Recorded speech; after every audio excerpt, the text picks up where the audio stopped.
Journey with Judy. Honest, open, transparent. It's hot. There's no such thing as perfect people.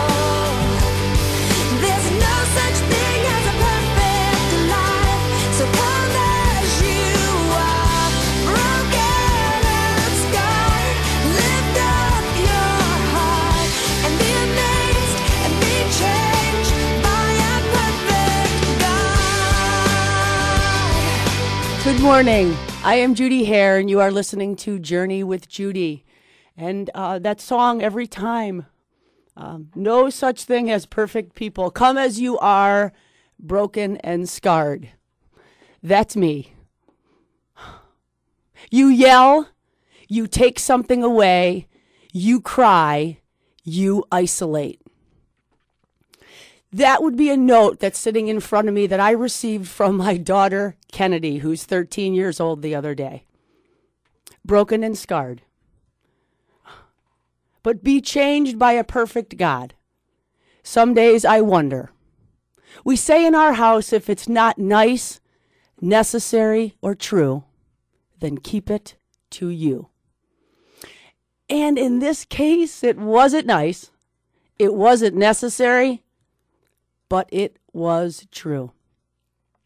So bottom line is, I am not who you think I am, but who my kids and my man say that I am. And this was a day that I was not seeing Christ in them or being Christ to them. And so we're just going to call that the everyday face of Jesus. When we're falling down on the job, and I've said a million times that my kids mirror back to me what it is that I need to work on. Speaking of kids, I remember when my kids were babies, and the greatest desire that I had was for them to be able to communicate. Those first words, we wait with bated breath for a baby to talk to us. And that's because when we do have a response from a child, we feel like, okay, finally, we're communicating. It means we have the ability to understand each other. But my man will tell you, just because we're talking doesn't mean we're communicating, because we don't always say what we mean or mean what we say. And at my house, we're intense, we're irritable, and we are the Hehr family. And some days I feel like we're the only ones who aren't living the gospel. So lucky for me, I found a statistic that says the average home has 10 negative comments made to every one positive comment. And it takes 4 positive comments to counteract 1 negative comment. And if that's true, as I've said, we do not have the average home. So Bobby said last night, that means we have 100 negative for every 10 positive. I have some strong-willed kids because they were birthed by a strong-willed mama. We have lots of mama drama at my home.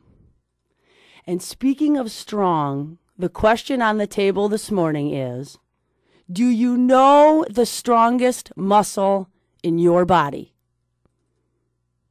I'll give you a clue. It has been likened to have the strength to move and control a 60,000-ton ship. You know what it is? I'll tell you what it is, and I'll tell you why it is when we return. You're listening to Journey with Judy on Lake 96.1. We'll be back in a few.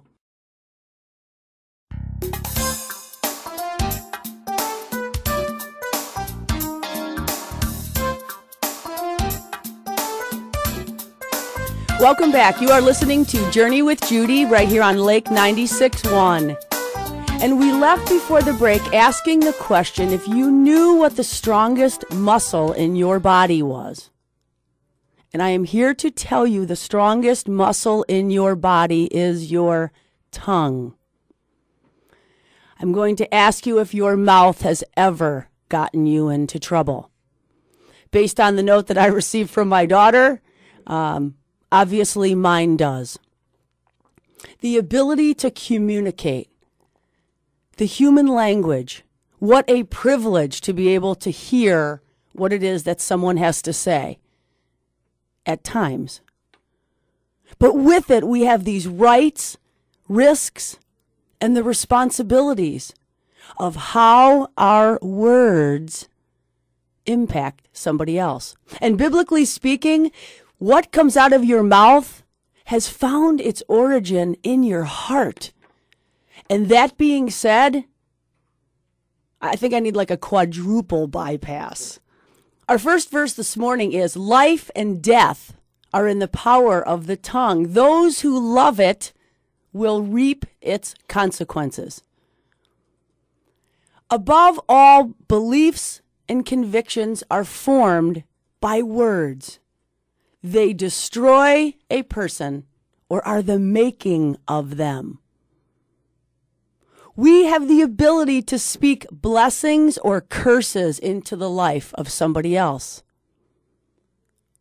If I paid you 5 cents for every curse you spoke, or 10 cents for every blessing you spoke, would you be rich or would you be poor? Because words plant ideas, and like seeds, plant trees. We can build up or we can break down. I know the impact my words have on my man. I can tell you honestly that I am so conscious about the words I speak, whether they build up or tear down when it comes to Bob. I'm not so good at it with my kids. My man and I have this thing that when he's driving me nuts, I'm going, I love you, you're so awesome, I love you. And he says, you're hating me right now. And I'm like, no, baby, I'm loving you. And that gives us the ability to turn around a really bad potential situation. But for some reason, like, I do not have that filter when it comes to my kids. But I can look at their teachers and their coaches and the people in their life and be so quick to judge where they're falling down on the job, where they have the ability to change a perspective and don't. But I need to hold the mirror in front of me, and I have to know that my spoken word is potent, and it too can change the direction of somebody's life. There's no more powerful instrument or vessel than our mouth or our words. The day that I graduated from treatment, I sat with 20 people around me, and part of the procedure was they wrote letters, tell you how they felt about you, and it was supposed to be inspiring. Every letter that I received said something to the effect like, you're never going to make it. You will amount to nothing. You hide behind your humor. Good luck staying sober. Powerful words were spoken. But then my first job was with a person who told me how great I was. Every day he said, be the best. You are the best. Be the best. Who do you listen to? Who do you believe? Who are you and whose are you?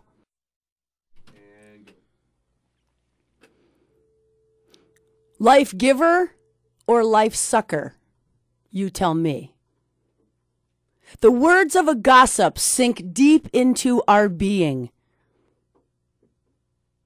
We have the right to exercise the First Amendment, but it is wrong to break the 8th commandment, which is to bear false witness. You know, this verse speaks volumes to me. Penetrate deep. The words that are spoken have unknowing effects on us. Not knowing is not the same as not remembering. There is a flaw in human nature that assures us gossip will be listened to. We hold in our hands the reputation of another when we participate or perpetuate gossip. I have formed opinions on people long before I ever even met them because of something I heard about them. It's not your story to tell.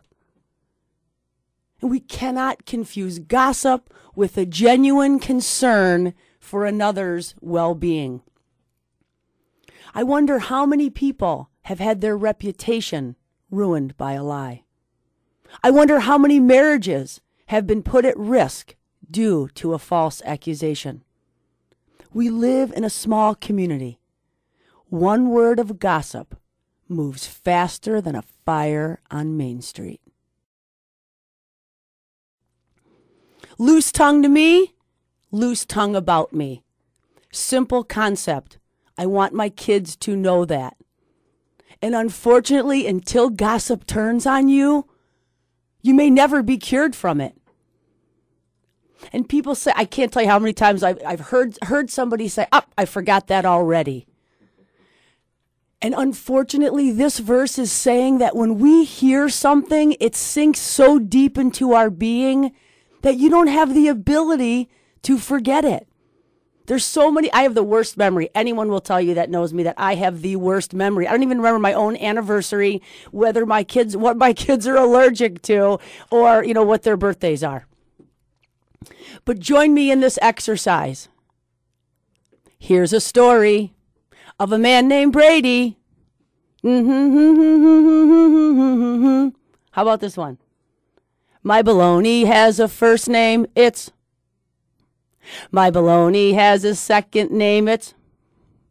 Tell me that you didn't know those jingles. Tell me that you didn't immediately respond to the verses of those jingles that I don't know how many tens of years ago you heard them. And if you can remember that, then I find it hard to believe that we forget something that in our human nature, which is flawed, we really, really wanted to know. And the Word of God tells us today that it's not, we can only not repeat something we hear because it's bearing false witness against another, but we can't even listen to it. We're not even supposed to be able to listen to it because we can't handle it. This week, I caution you when someone approaches you, and I'm guessing it's gonna happen, with a story that they're dying to tell. And let's be honest, that you're dying to hear. That you have the ability to stand before them and say, it's not your story to tell, and I cannot handle that information. I need my kids to know that somebody else's reputation is in their hands, in the words they speak, in the Facebook posts they make, in the text messages they send. And at my house, if it isn't PG, they lose that privilege of being able to communicate through those forms of social media. PG. It's got to be PG. Reckless words pierce like a sword, but a tongue of the wise brings healing. My personal love language is words of affirmation. I don't know if any of you are familiar with the 5 love languages, but one of them is words of affirmation. And what that means is I am totally affected, for good or for ill, blessed by, devastated by, the words that are spoken to me. I could have 100 people say something positive, yet I am focusing on the one person who either didn't say anything or said something negative. And they obviously don't know that lesson at my house. If it's not nice, necessary, and true, then keep it to you. If you can't say something nice, don't say anything at all. Because the words that we speak can never be recalled. Surgeons can't heal some of the wounds of words that we've been inflicted by. And here's the thing, when I started off and read you that note from my daughter that you yell, you take something away, you cry, and you isolate. True dat. That was in response to not something my kids did, but it was words they spoke. I made a list of the top 5 life sucker things we say in our house. Here they are. No one likes you. You ruin everything. You are so annoying. I wish you didn't live here. And number 5, I hate you. Hurt people, whole people, heal people. I've referred to my excellent driving. P.S. It's really quite reckless, much like my words. Reckless. A reckless driver doesn't think, doesn't care, doesn't consider the consequences. We need to. We got to learn to shut our pie hole. Because we're going to bless or belittle. We're going to praise or put down. We're going to cheer or criticize, encourage or discourage. We're going to bring life or death. We're going to bless or curse. Are you using or abusing your power? I've used and abused the time given for this segment, so I got to go. You are listening to Journey with Judy right here on Lake 96.1. We'll be back in a minute.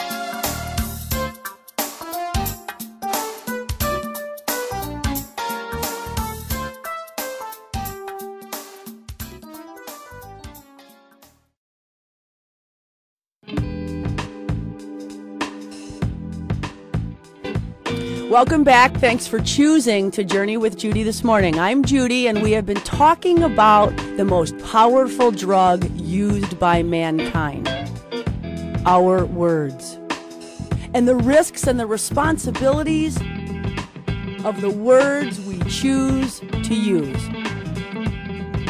What we believe today has been formed by the words that have been spoken into our life, not necessarily truths, but the words that have been spoken. And statistics will tell you that the person speaking it, the timing of it being spoken, and the season of your life all mattered as to what you heard. So I'm wondering what my kids are hearing, because I know the power my words have. So we took a survey, and I said, do I affirm the positive or dwell on the negative? Do I spotlight your growth or point out your weakness? Do I assume the best or think the worst? Do I celebrate your victories or rehash your failures? Do I draw you to Christ or push you away? Okay, 4 kids, 4 surveys, 4 things were all the negative. The only thing I consistently did in the eyes of my 4 children, and perception is reality, was I drew them to Christ. So somehow I know that I got some work to do with the power I've been given of my spoken words. And I know when I fall down on the job that I stand before my kids and say, this is so not the way God loves you. This is just the way I am today. So please forgive me.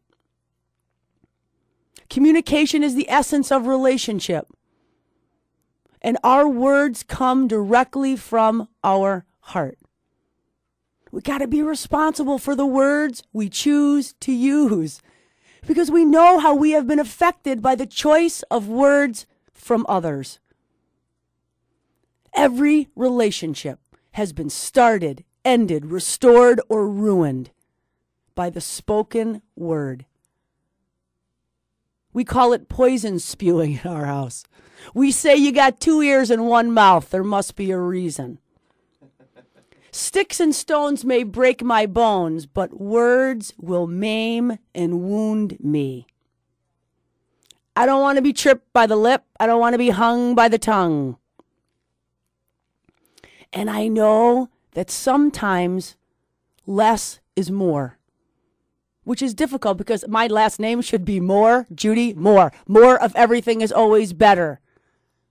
Not so much.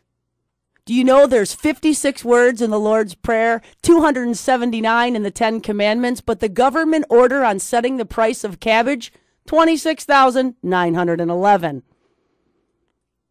Many words, much folly.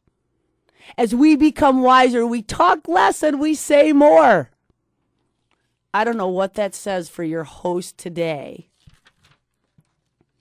but I'm thinking I got to go to break. Thank you to the Cunis Country Auto Group for sponsoring Journey with Judy, and thank you for listening. You are listening to Judy Hehr right here on Lake 96.1. We'll be back to wrap it up in a minute.